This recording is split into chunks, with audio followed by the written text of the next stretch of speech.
You're listening to the Literary Lounge with Dawn Bates on Radio Cardiff 98.7 FM.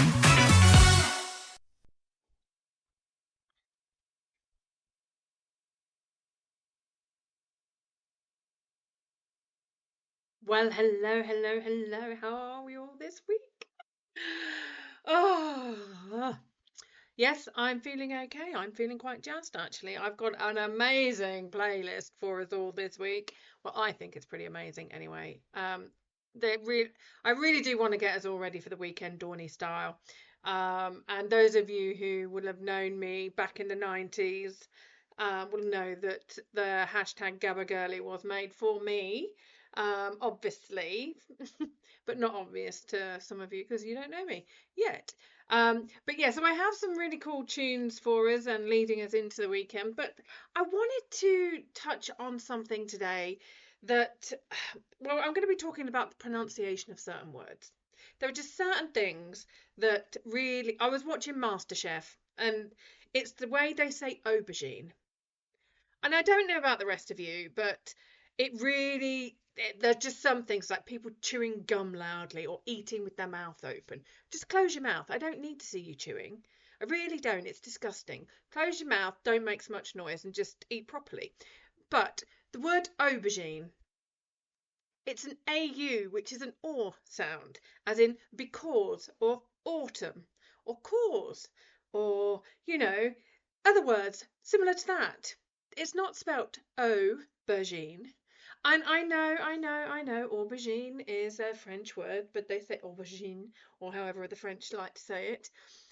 But we don't walk around going paracetamol and talking like in French accent. So why do we say aubergine?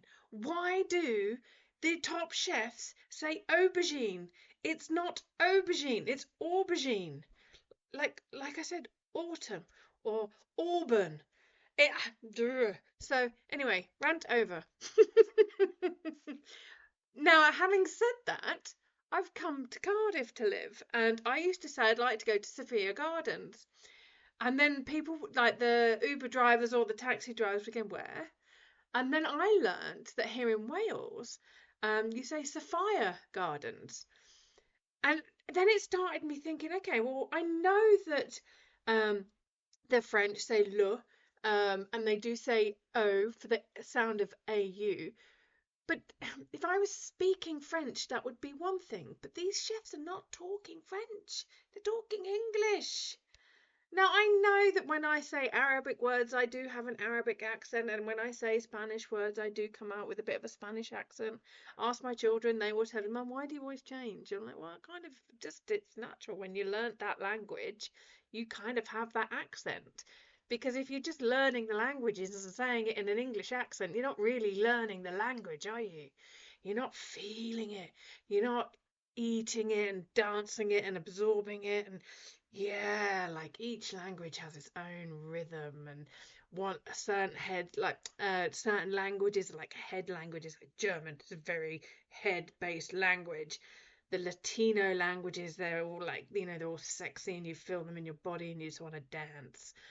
Whereas the Arabic language, oh my goodness, it's like a soul language. It really resonates from your body. And I know that some people might think you're arguing when you're getting really passionate with your Arabic and you're having this full-on conversation. Like I remember the very first conversation that I heard my in-laws have with my now ex-husband. Honestly, I was like, okay, I'm just sitting here reading my book.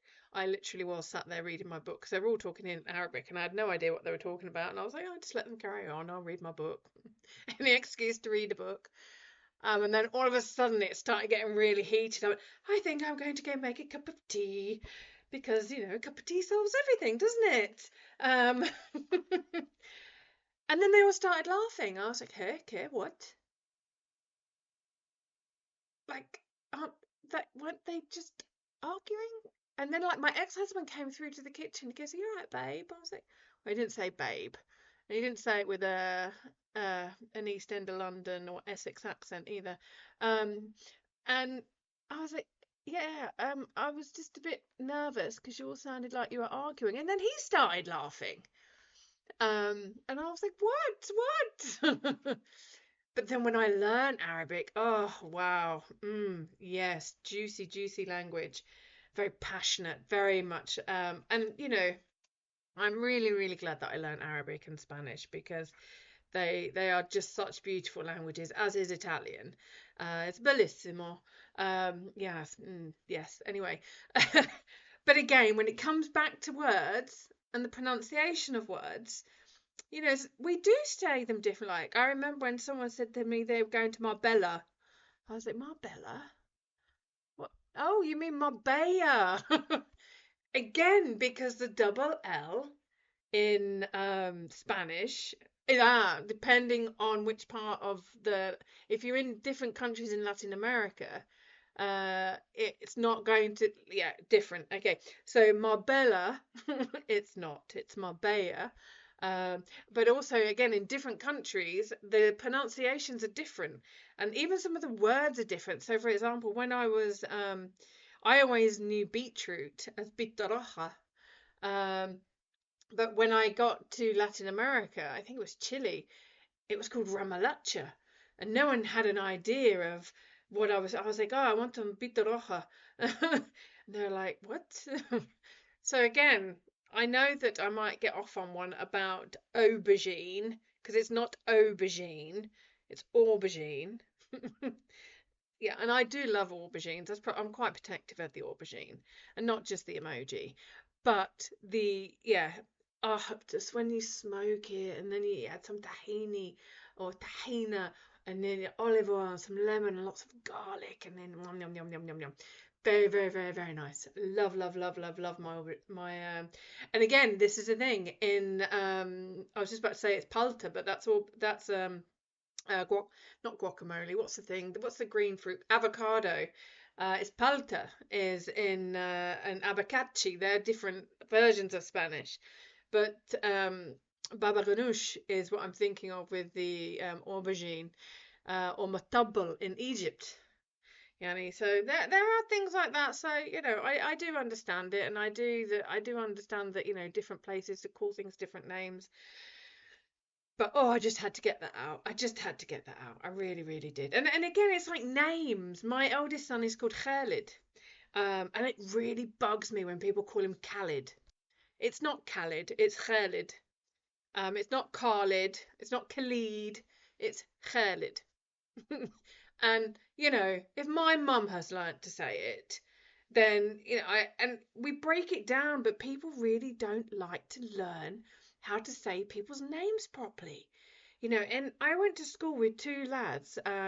When you read their name on paper, it looks exactly the same, but one was called Aaron and one was called Aaron. And it's like my friend Sarah, she's from Libya, and she spells her name the same way some women do with their name Sarah. And there are some Sarahs that spell it with a H and without a H. And it just reminded me of, I really love Michael McIntyre. Absolutely love him. Honestly, sometimes I can't breathe. I'm laughing so much. I was just about to say, ten a lady moment, ladies. Those of you who know what that is. But he did a sketch about silent letters. And why do we have them? It's like knife. And when I was listening to that, I was just like, oh my God, this is so true. We have so many random silent letters. And I do wonder why we have them. I really do. Now, one of the first songs I'm going to play for you today, I actually thought was called Dizzy Daisy. It is the Oxford remix by Portland, but it's actually Deezy Daisy. And there are some songs that I do sing, like there's one about living in Budapest or going to Budapest, and there's a line in there, I'd give it all, I'd leave it all for you. And my friend and I, Michelle, when I was out in Brisbane with her, we both thought it said Divido.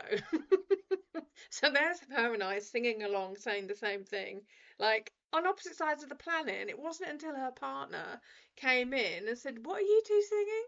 And we're like, "What do you mean?" Because it's not what it says. And then, like, there was some wine. There were several other things that we were singing and that he started paying attention to. And I can't believe we got so many song lyrics wrong. We got loads wrong, loads. And it was so interesting. But then when you listen to music, you can't hear them half the time. Either their mouth is too close to the microphone, or they're almost eating the microphone, or the background music is so loud. And it's like, what was the point of writing the songs in the first place if you're not going to allow the people that are listening to the song to actually hear the words? Because even though I love my dance music and it's a universal heartbeat and I do think it's really important that the songwriter's words actually get heard. So I'm going to shut up for a few minutes. You've now got the Portland song Deezy Daisy on the Oxford remix. And so I'm going to just be quiet now and let you listen to that. Oh, I love, love, love that song. And actually, I need to address this because I have been sharing each of these episodes on my YouTube channel and on my podcast channels so that those people who know me from around the world can actually listen in as well, and so that we can, bring a bit more value to those of you who advertise with us. But I'd forgotten to remove the music. And we ended up getting notifications that you need to take this down. You can't play this because this is a song and it's got copyright. And I was like, oh my God, how did I forget that? Because copyright law is really, really important. And it is something that does come up a lot with a lot of authors. And they do forget. I mean, I've actually refused to actually publish some people because when it comes to publishing their work and I'm reading the manuscripts, I'm like, you can't put that in there. You can't attribute that to you. You actually have to put the person, put the person's name in it, or get copyright permissions from the publishers or the author themselves or the agent, depending on who's managing everything. And it was just, there was one chap's book, and I read his. I was like, how did you get this published in the first place? We were doing a republish for him. We were actually looking at making it better, bringing it more on brand, and actually, well, consolidating his brand and looking at all the different things he's done, and what do you want, where are you wanting to go with your career, and what lessons have you learned? Okay, how can we build this into your story? And then when I read the first one, I was so shocked. And it takes a lot to shock me. I mean, I've seen some shocking things in my time. I've read some shocking things in my time. But I was like, you've got to take that book down. You have so got to take, because I can't publish your new version.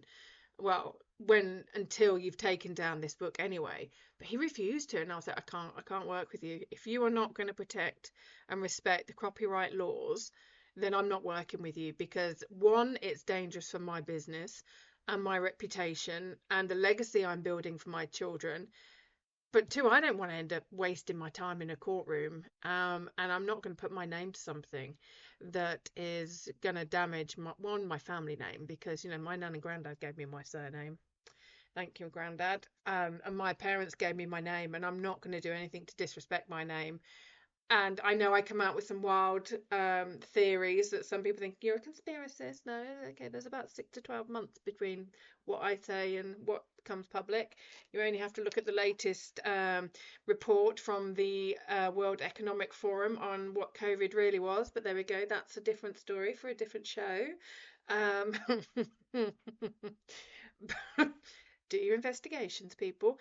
But again, what I'm coming back to with the copyright law is, if you're going to put something in your book, or you're going to put something in your show or in your music or in your film, you've got to be really careful. And I was so wanting to get it right, so that you all enjoy this show, and that I really honor everybody else who comes on and delivers music and entertainment for you all here at Radio Cardiff. And I really want to respect everybody involved at Radio Cardiff and all of our show advertisers. And you, the community. And so I was like so focused on that. And then they get this these warning messages from YouTube to say that my content had been taken down. I was like, what, again? Seriously? Again? I'm used to having my content taken down, by the way, just so you know.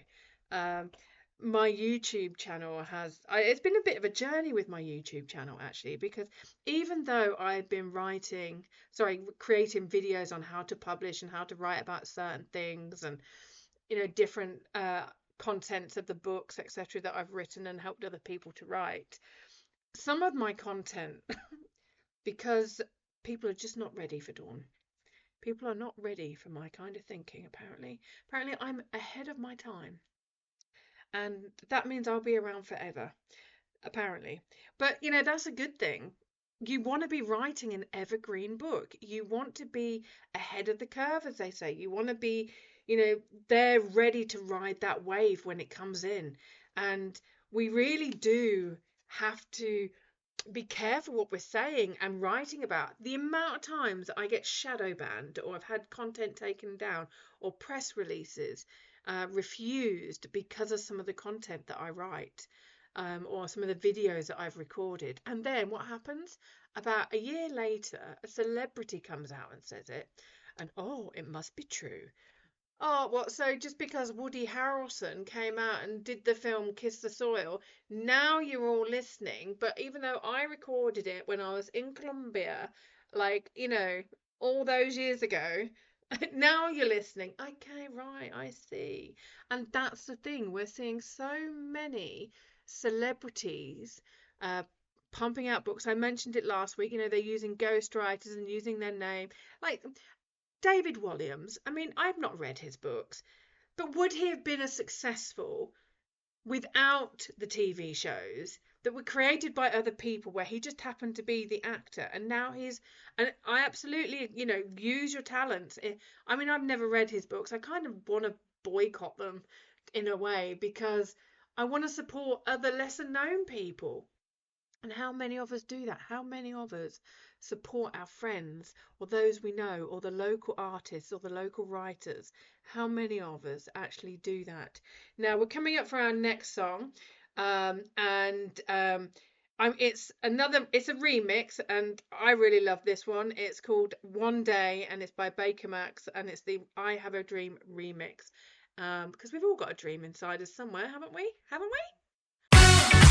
You're listening to the Literary Lounge with Dawn Bates on Radio Cardiff 98.7 FM.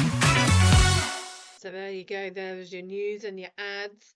And lots going on in the world right now. And as I was saying just before the break, that there's this thing where we see so many people in the spotlight that are really supported by the media. And then there are those who are really trying to break out into the mainstream, or they're wanting to really get ahead in their career. But our friends and family, if you have family and friends who support you, you really are truly blessed, because not many people have that blessing. Not many people have a lot of friends when they start getting successful. And people think, it's because of them, they get all snooty, they get really up themselves. But one of the things I found is that because I'm so focused on my goal and my vision, this vision that I have, that a lot of people think, you're just daydreaming. It's like, yeah, no, I'm not. I know where I want to go. I know what I want to achieve. I always say to my clients, you need a life by design. You need to design your life around what works for you. If you are somebody, like, for example, I mentor several students at Cardiff University at the moment. And I was having one of my mentoring sessions yesterday. And I said to the young lady, you want to do this career and you want to do it in there, but you also want to do this. How is that best going to work for you? Are you going to write under a pseudonym? Because the stuff that you want to write about with the career choice that you have, they probably will not gel. And also, where do you want to live? Because if you are somebody with some quite radical ideas, or quite conservative ideas, or really woke ideas, out there liberal, choosing to live in certain places can be very, very challenging. or they can actually be very nurturing. Now, I'm not going to, go into the whys and wherefores of what that is, but there are certain places where you're going to thrive and there are going to be places where you don't. And if you are in an environment or you've got a circle of friends that are not championing you and your family are not championing you, but you still want to go ahead and you really want to achieve those things, you need to get around certain people that are going to champion you.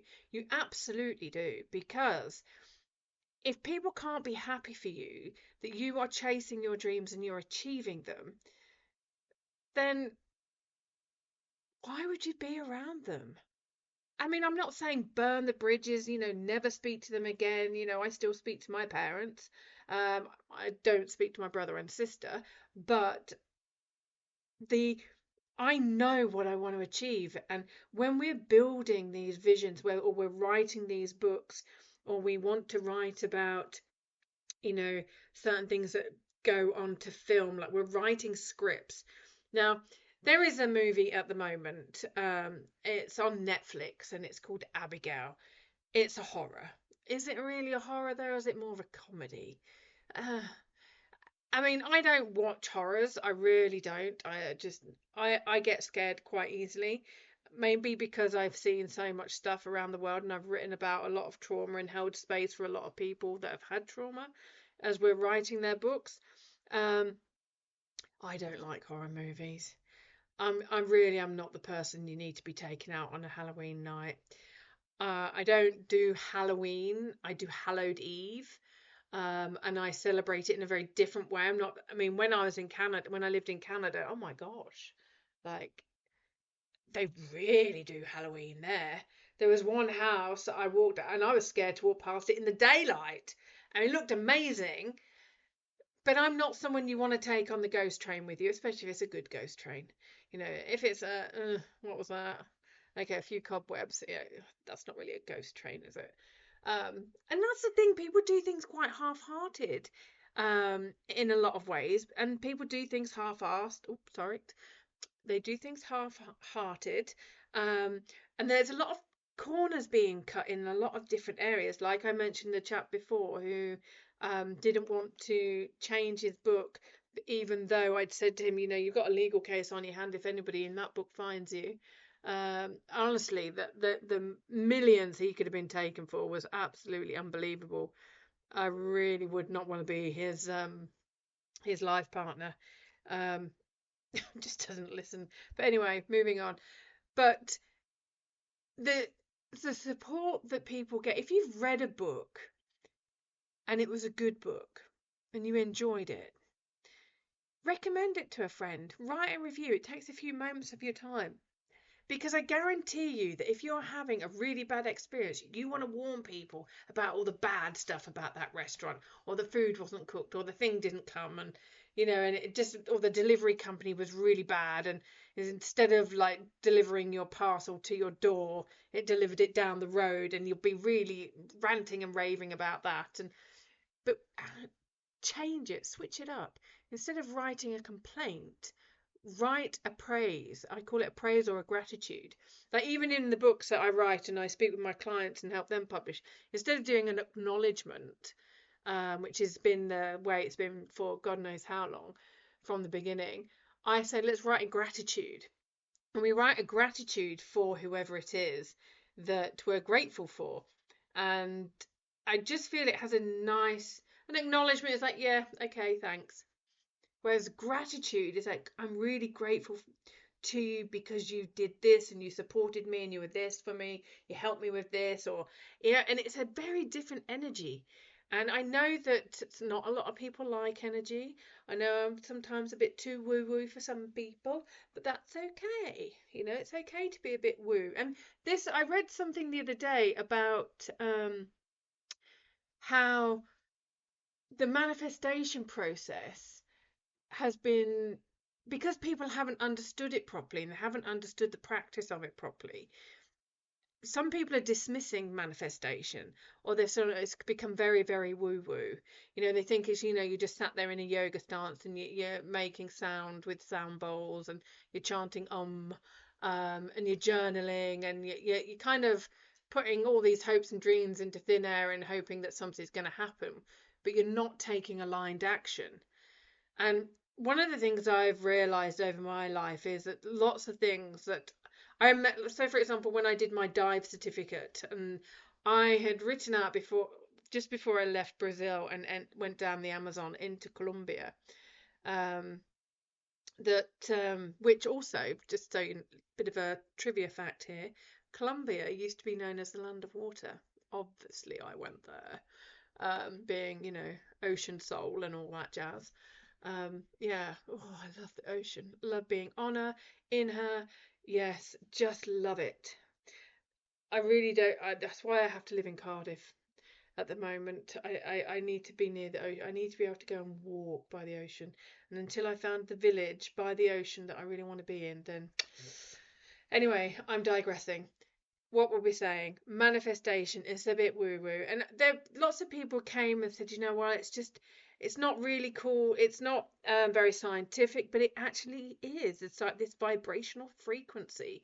And that's one of the things I love about these different songs that I play and the music collection I have.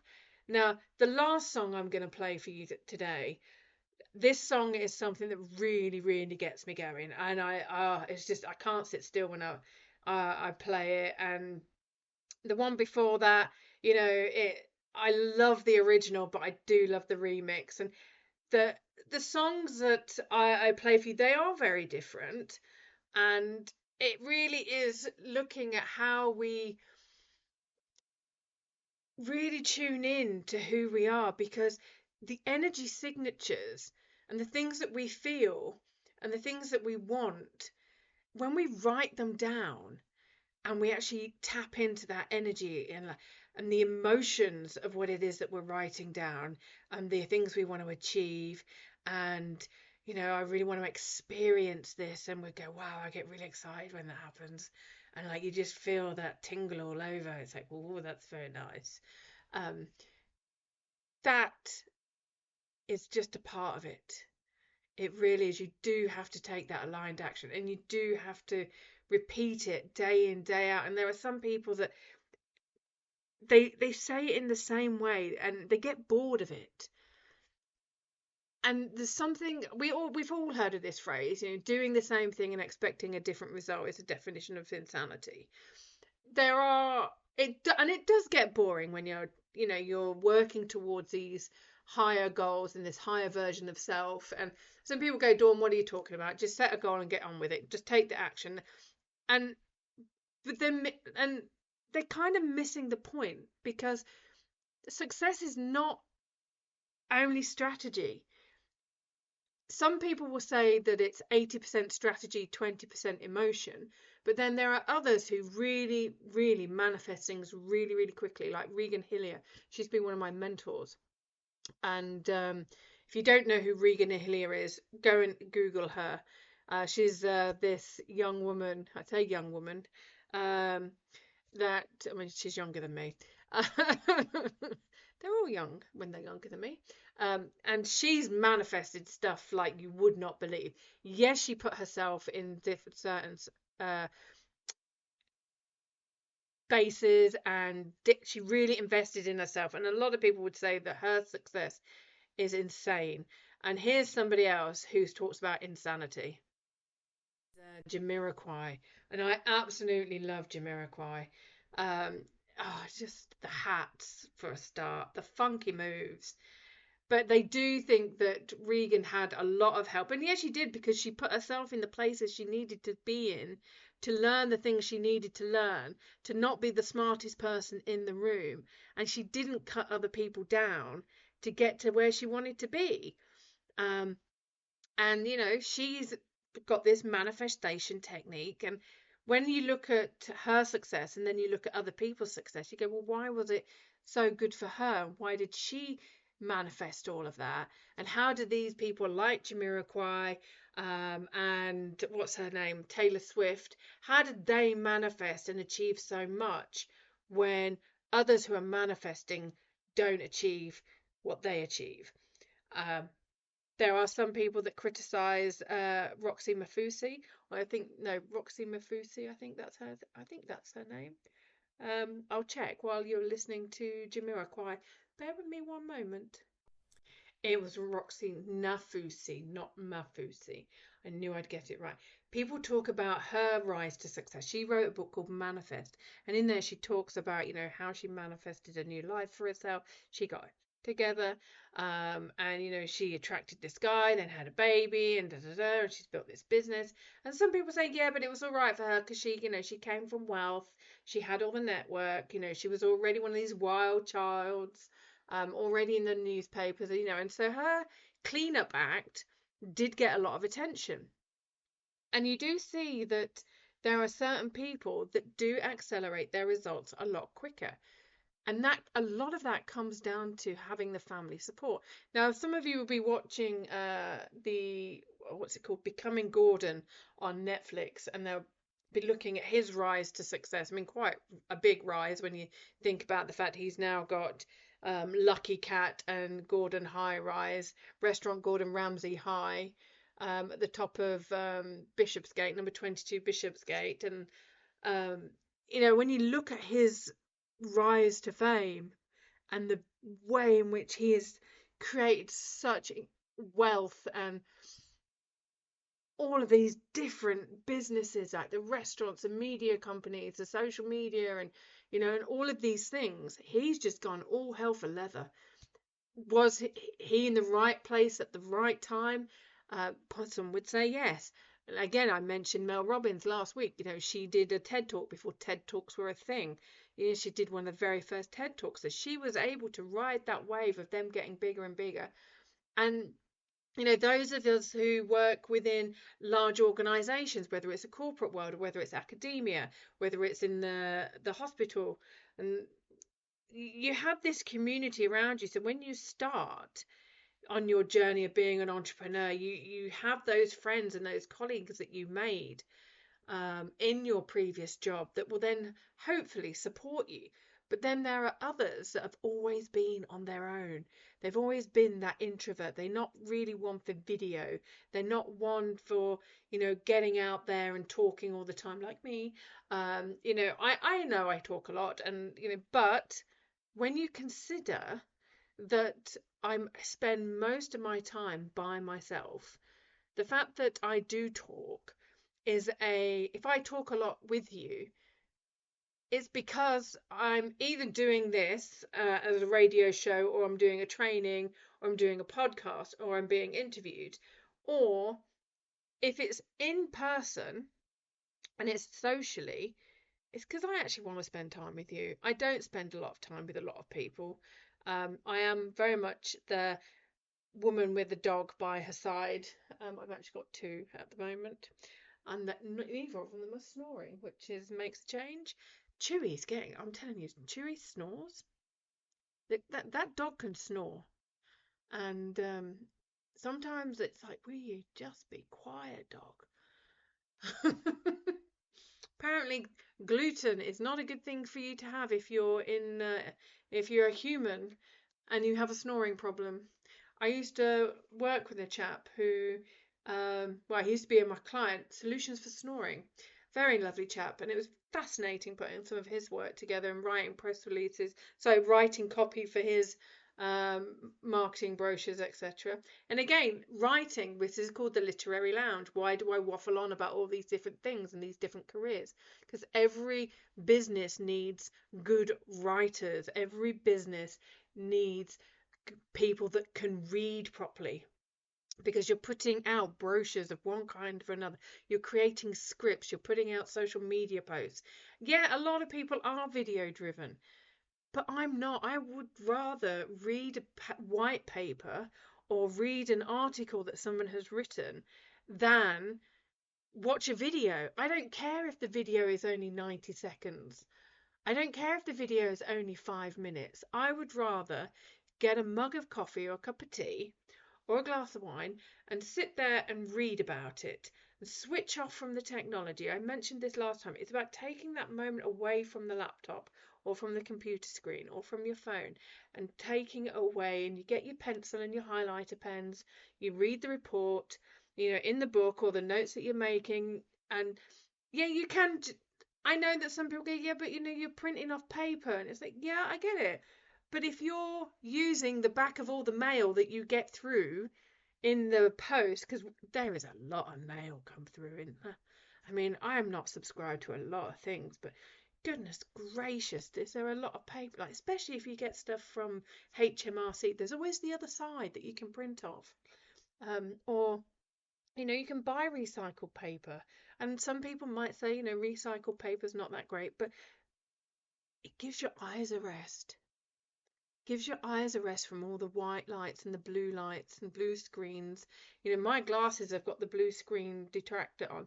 It's really quite funny when I'm walking through talking to my sons, and you can see my eyes just glow blue because of the blue screen repeller on my glasses. But again, when we're building these careers and we're writing these books, we want to really consider how long it's going to take us to achieve the success that we want to achieve. And especially if we haven't got a community around us that are supporting us. Now, this next song is from one of my favourite bands. You've already heard one of their songs from me.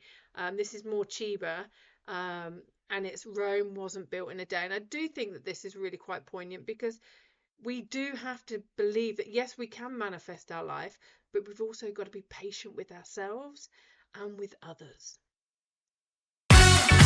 You're listening to the Literary Lounge with Dawn Bates on Radio Cardiff 98.7 FM. Right then, so there you go.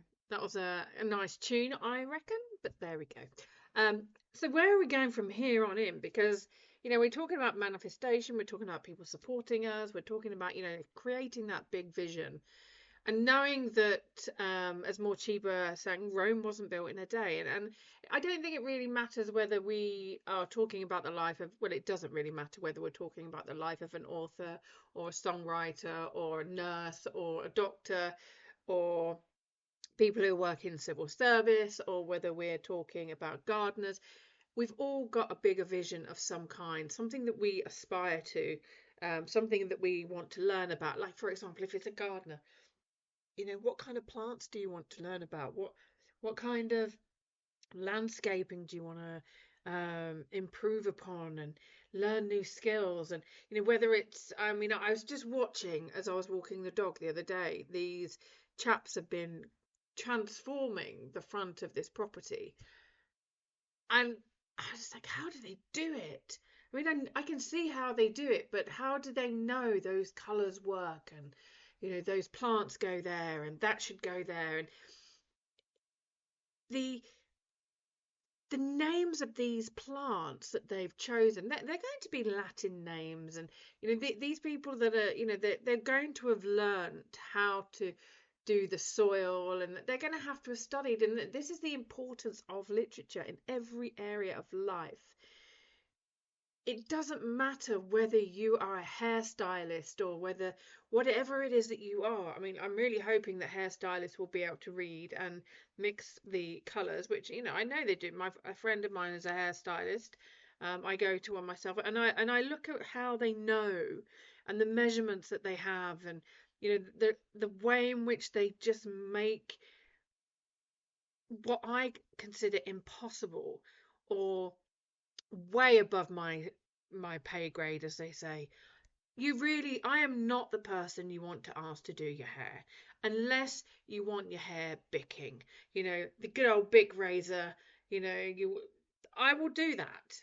I will get the clippers out, and I'll give you a grade 1 or 2. That's about as I'm used to grooming my dog, and I'm not a dog groomer either, but I like to cuddle my dog, and I like her to know that she's not going to be trussed up in all of that gear.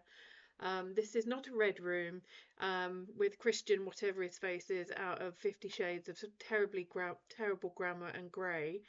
50 Terrible Shades of Grammar, it should have been called, but there we go. It was made into a film. And that's the thing about literature. The story is good. The story hit a nerve with people. And the thing with this whole situation with the Salt Path, I have actually looked into this a bit more. And I watched the movie the other day. with Gillian Anderson and the chap who played Moth. I can't think of his name right now, but one of the things that I've learned as I've been looking into this is that the journalism that went into it after the film was made and after all of these neighbours came out, that you kind of think, well, the bits I've read of the book, but now I've watched the film, I don't really think I want to read the book. Which is kind of how it goes for me. I'd like, if I've watched the film first, I don't want to read the book because it's just going to mess with the book and the story in the book, because you've already had someone imprint their ideas on your brain, and when they're doing the flashbacks to what was happening, we're not told what was the cause of the money worries. We were shown that they were in court, that they were, they were losing everything. The details of that wasn't really the issue in the story. It was like they've lost everything and they wanted to leave the house on their terms. They wanted to gain some kind of power for themselves, not over other people, but power for themselves to leave the home they'd raised their children in that they have just lost. And then they set out off on this journey, and this chap her husband Moth has been told he's got this disease, and she thinks it's an incorrect diagnosis, and they set out on this walk and they keep going, and he has his moments and they suffer the prejudice and they end up with the fears and how they're going to make money, how are they living from hand to mouth, as it were, and like camping on footpaths with the locals going, you're not supposed to camp here. That made me giggle, because you just know there's a neighbour in your vicinity that would do that, instead of going, oh, are you okay, do you want me to get coffee, or lovely evening, how did you sleep? There's always someone, you're not allowed to do this. You only have to walk around parks now, and it's like, no, none of this, none of that, none of this. It's like, are we allowed to do anything? But what got me about this story was that even though we didn't know the details of the illness, we didn't know what was the life expectancy, we knew that he was declining and it wouldn't be long, but we can leave the house tomorrow and be in perfect health and get hit by a car. So, none of us are guaranteed time. But the furore that's come out after it, for this story has gone on, and the journalism that has gone on, why was it absolutely necessary for everybody to know the ins and outs of the financial situation? Why have all the people who have seen this woman pick herself up, go on this coastal walk with a husband who was ill, who lost everything, what was the point of all the others shaming her? Those that she owed money to, what was their intention? Was it for the reflective glory? Was it for their own little bit of fame in that moment to get paid for their story? And why? What's the payoff here? Because those of us, some people going, yeah, but my cousin or my uncle and my dog's cousin twice removed is, he had that disease or she had that disease and that's not possible. They obviously haven't read any of Dr. Joe Dispenza's book, like Becoming That You Are the Placebo and Becoming Supernatural. Because these books will actually talk about how we heal ourselves through the power of meditation, breath work, prayer, epigenetics, and it's when you focus on healing, or you take your mind away from your problem and focus on something else, you don't have time to be sick. Like I focus on the positive, because where our energy goes and then our attention goes, that's what we manifest. So if we think that our life is really rubbish, if we just focus on the diagnosis by a doctor who's only surmising and gathering their evidence from their own pharmaceutical background rather than possibly a holistic background, they are just doing what they do and diagnosing what they do, often to avoid being sued. They want people to be better. Well, you would hope a doctor would. I know many of my friends who are doctors actually want people to get better.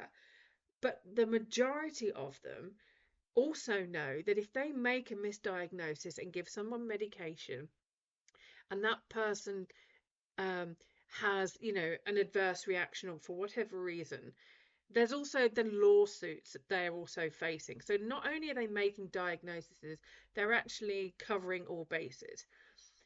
But Moth didn't focus on his illness. He focused on walking the salt path with his wife to figure out life whilst they're going through real hardship.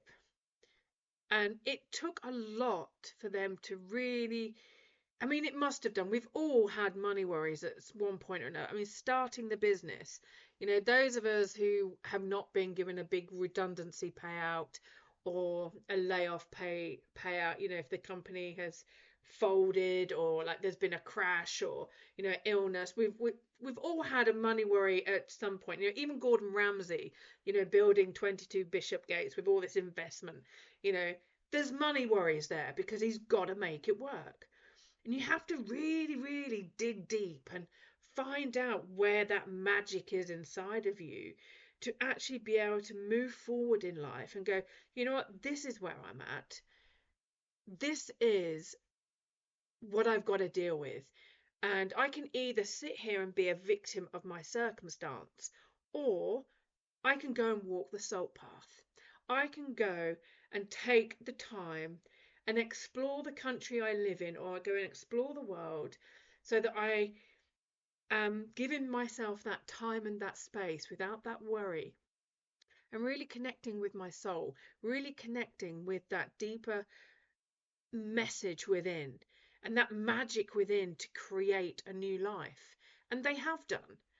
So why do we need all of the ins and outs, and why does there need to be a witch hunt, as they say, for all the people that she borrowed money from, or supposedly borrowed money from? Really, what was the point of the research? What was the point of that journalist story? But before we get into that, here's a song from Lysandra, which is called Dig Deep, and it's actually a bit about magic, so enjoy this. That really got me about that story was when things really did not go to plan. Where were their friends?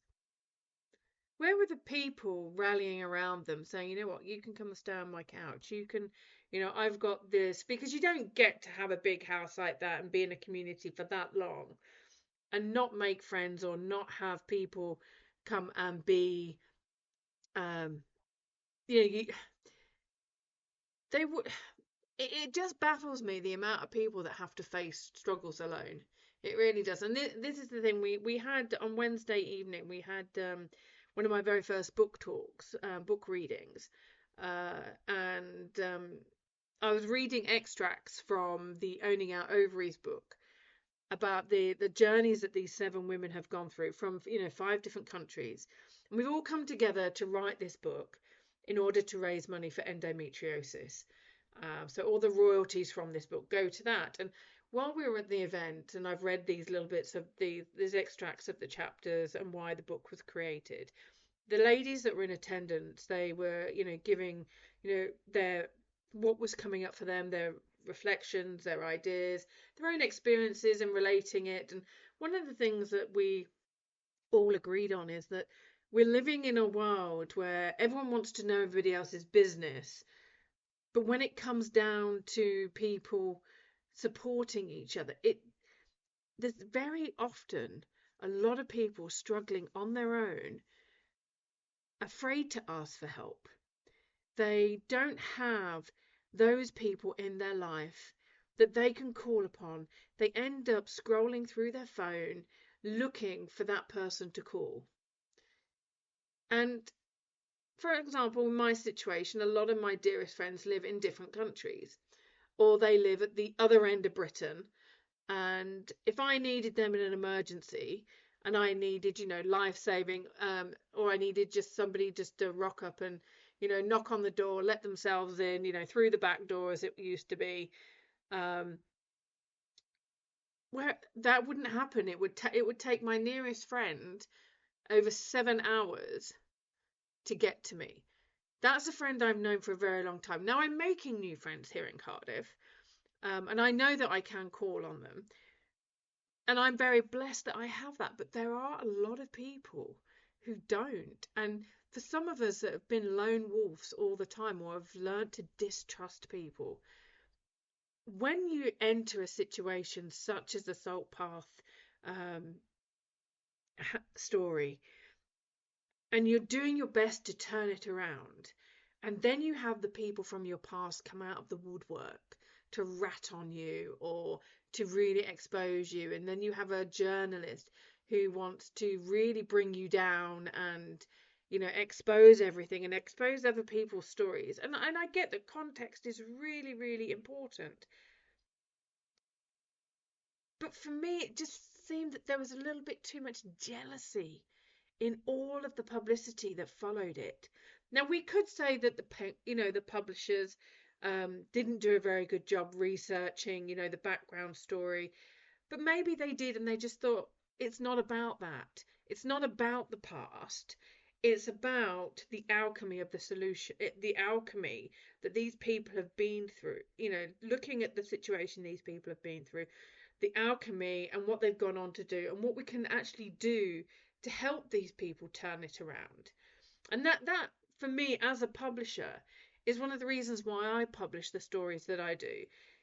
These ladies that are in Owning Our Ovaries, a lot of them, we're all just normal women going about life dealing with the hardships that we've dealt with, whether it was a stillbirth or a miscarriage as in HJ's situation, whether it was endometriosis as in Julie's situation, or parental abuse and violence with Neve, and or whether it's being called a tinfoil hat conspiracy theorist who loses everything because she chose sovereignty, as in Ulrika's story. And we can just dwell on everything that went wrong, and we can dwell on the things that life's not fair and it's all right for them. But when you choose to share your story in the hope that, one, you can turn your life around by writing your story and releasing those fears or facing those fears and go, actually, I've done a lot of healing now. I've moved beyond that. I've moved past that. Now it's about me being of service to other people, to inspire hope in other people. The finite details doesn't really matter. And that's what I've really got with this Salt Path story.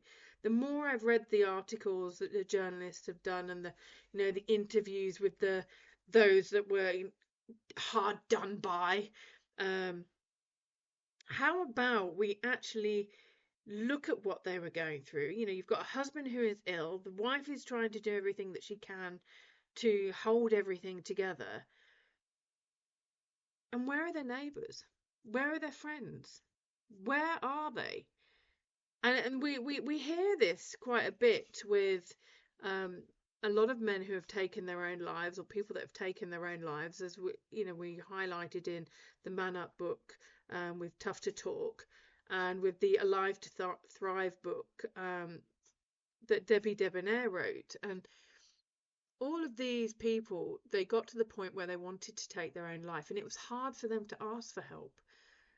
But equally, people with hindsight said, well, yeah, they did kind of become a bit of a recluse, or I could tell that something was off. And there are a lot of people that you can't tell, things are not great for, and then you hear the news that they have taken their own life.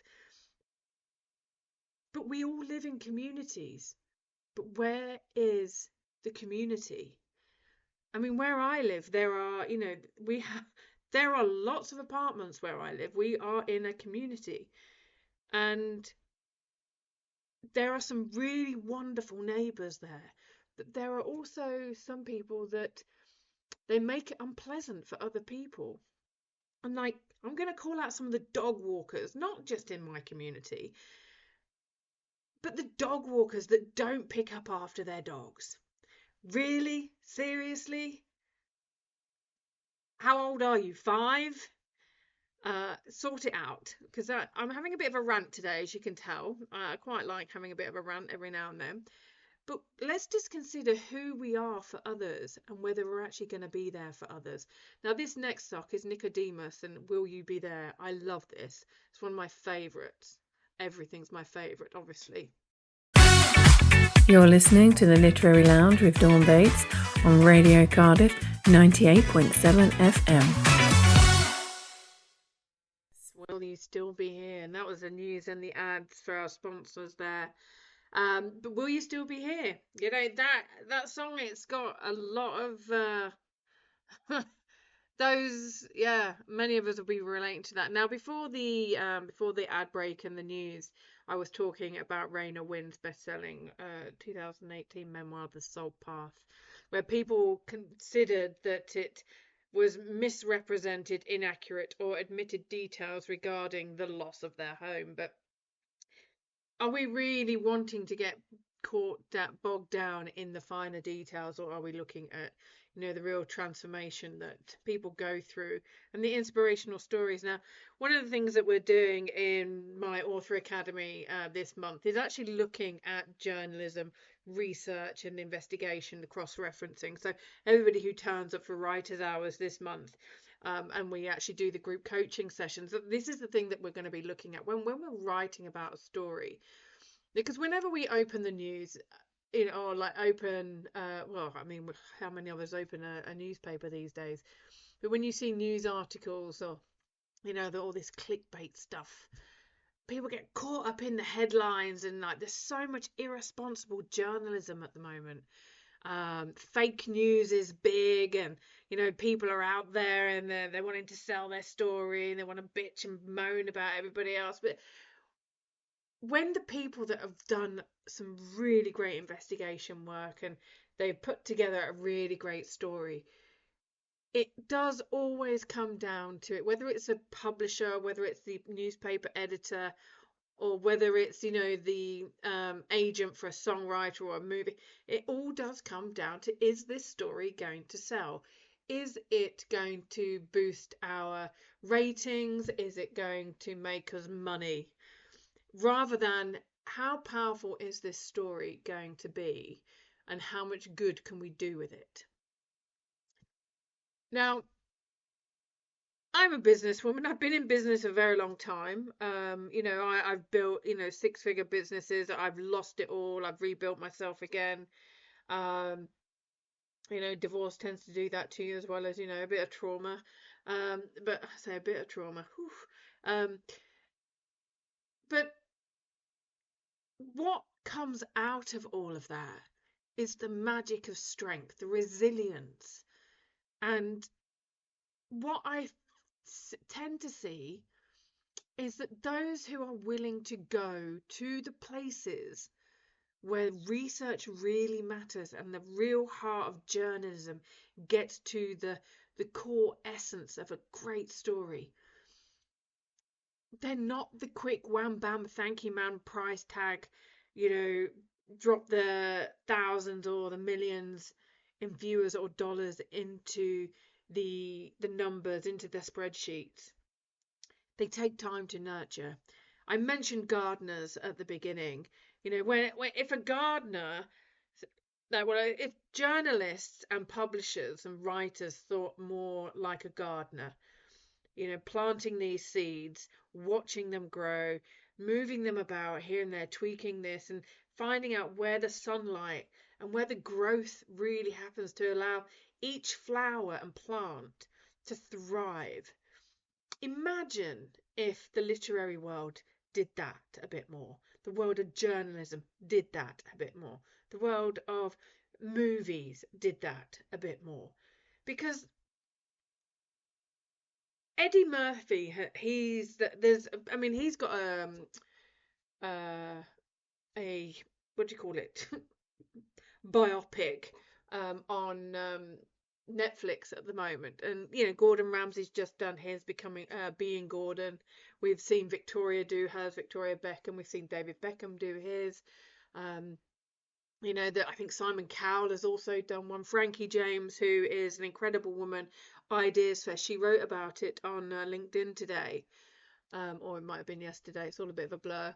And they're talking about the resilience of these people to see this bigger vision. They believe in something bigger than the here and the now. They see beyond it. It's that founder energy. It's that dedication to something bigger and better, rather than the like I said, the one hit wonder, or the wham bam thank you ma'am. There's something bigger at play here, and we've seen what trashy newspapers do to other people's lives. We've seen what it does to businesses. We've seen what it does to families, and it destroys. And I often wonder why we live in a world, especially, and I'm going to call this because since I've been back in Britain, those people that I have come into contact with in business, I've noticed that in Britain we don't really like to have big, bold dreams, not like they do in America and Canada, North America and Canada. It's almost as if we're shamed for it. There's quite a lot of tall poppy syndrome. So when I went along to Ideas Fest, which Frankie James, who set up the Ideas Forum here in Cardiff, so a massive shout out to Frankie and the team, and lots of gratitude, because there is an environment, there is a business community of investors, founders, and entrepreneurs that are just up for it. They want to build something really positive, something really big. They want to do something that requires their greatness and the resilience and that willingness to lose it all to regain it all. And there are some that will really annoy. The fact that we keep getting up and dusting ourselves off, or we go, okay, well, we've hit this goal now, right, what's my next one? And we're just relentless in the pursuit of our own brilliance, and that really intimidates a lot of people.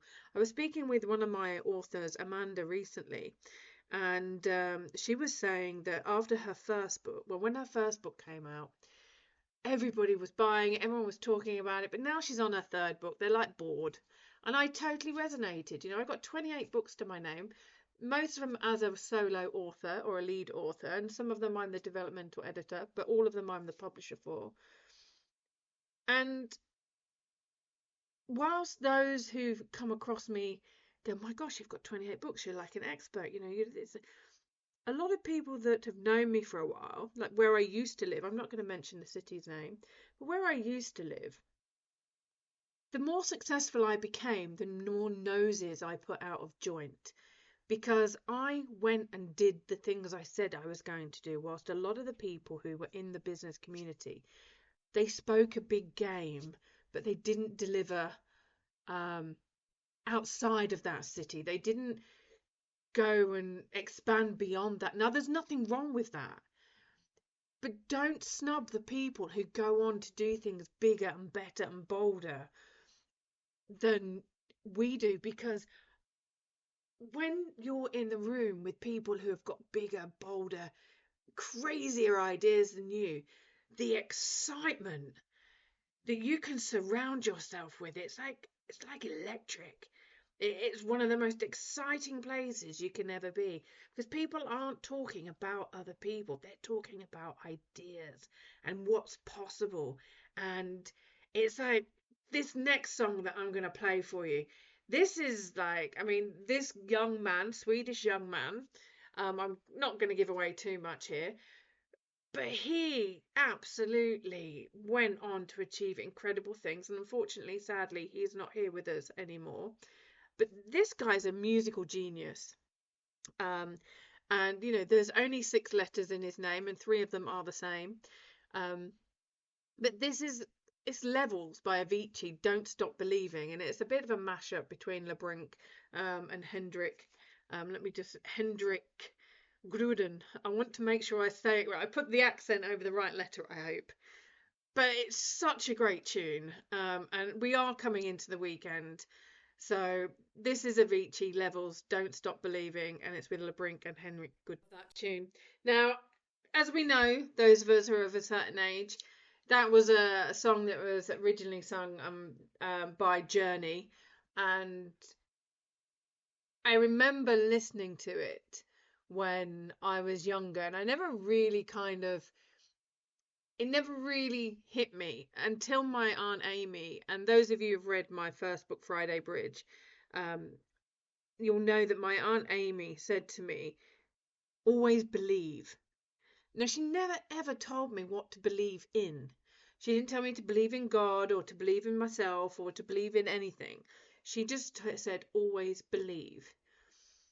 And so as I've got older and I've done a lot more of this motivational and positive thinking, manifestation, like real goal setting, planning. I mean, I remember when I first started out in business, I would plan my days out in 5-minute increments. Like everything was planned meticulously. I could tell you everything that I was doing for the next 3 months. My diary was always booked out for 3 months, and I've kind of chilled out a bit more the older I've got. And children were put into the mix, and then single motherhood was put into the mix, and life. But I always found time for some of the important things. Not always the important things, because I did put myself on the back burner for a while.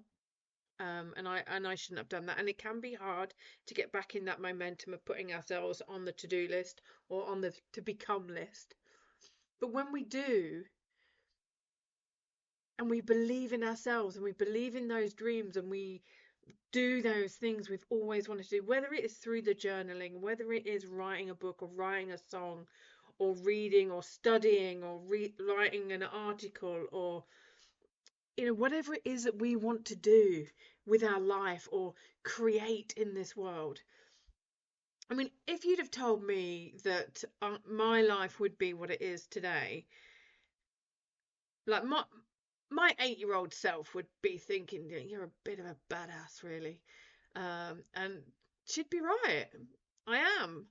And I own that. But it took me a long time to own it. And, I could live in my head and I could live in all this knowledge that I've gained and still keep in, have that one-dimensional view of myself, I'm intelligent and just be that. Or I could actually, surrender and soften and go, yeah, I am a really intelligent person. I am a really kind person. I have achieved a lot. But if I'm not a good person and I'm not inspiring other people and I'm not helping other people or saying good morning to others and just being a good member of society, then nothing I've achieved actually makes a lot of difference. They're just job titles. They're just things I've done. They're just things I've achieved, because I could have achieved all of those and be a really nasty person. I mean, Epstein, let's just put that name out there. Does it really matter how much money you've got in the bank, or how many accolades you've got, or how many awards you've got, or how many things you've done, if at the end of the day you've been horrible to someone? The other day when I was walking the dogs, there was this chap. I don't know if I mentioned it earlier in the show. I haven't crossed it off my notes. So he was helping somebody else in their garden. I didn't know it was not his garden. But I stopped and had a chat with him, and it turns out, I mean, he lived over the road, and that property is spotless. And I think I did mention it at the beginning of the show, but he'd been homeless. And so many people will have dismissed his home because it's not big and fancy or anything like that. And, it's not in the most desirable of areas, with, gated driveways and, all your Range Rovers and what have you. But it was neat and tidy, and he was such a lovely chap. And he's got a dog, and all us dog walkers, we know other dog walkers. And he was so lovely, and it just reminded me that whilst we aspire to have certain things, the things that we dismiss might be like the homes that we dismiss because they're either too small, or they're not in the right areas, or they're not as fancy as we'd like. That could be a palace to somebody else. That could be the absolute biggest thing for them and their family, because we don't know what their journey is. And this is why believing in our visions and, I will go on about writing and journaling and manifesting and reading and to learn how to achieve greatness. And it could be that you're reading something that somebody else has written. It's like Sarah in Owning Our Ovaries. Oh my gosh, that woman, she is such an inspiration. And yet she'll be the first person to put herself down, because that's just her programming in a lot of way. And we make each other laugh because, like, the fact that I've learned how to use this technology with all these buttons and slidey things. I don't even know what these slidey things are called. I mean, I know the graphic equalizers and, and all of that. And yeah, buttons. Buttons and slidey things. For me to have been able to figure out all of this and feel confident with all of this in such a short space of time, with a brain injury, that's a big deal. And whilst I may have achieved certain things, or you may have achieved certain things, or other people might perceive as a certain way, only we really know what our journey is. And this is why I love journaling, because it doesn't matter whether we're writing about our future self, or whether we're writing a letter to our younger self, or we're just purging out our gratitude at the end of each day, or we're just writing out all the stuff that's in our head and in our heart, and we're just emptying all of the noise from our head into a journal. When we empty into a journal, great things really do happen. And it's like we've emptied we've emptied this vessel that's got all this stuff in it. Like, for example, if you poured yourself a glass of water at night and you didn't drink it by the next night, you'd pour the water out and you'd fill it with fresh stuff, because that other water is gone a bit stale. It might have some dust on it, if it's by your bed, you're tossing and turning, the amount of skin cells you lose. But that's what it's about. It's about cleansing that journey. And I'm going to invite you all to journal this weekend, whatever it is that you want to journal about. And I know we've come up to the end of the show, and this last song is one of my favourites for the weekend. Yes, lots of favourites. I've got to choose a new word. It's by one of my favourite DJs, Jay Warrer, Leo Stannard, and it's called Check Out. Enjoy. You've been listening to the Literary Lounge with Dawn Bates on Radio Cardiff at 98.7 FM and DAB Radio. Thank you for tuning in, and we'll be with you again next week.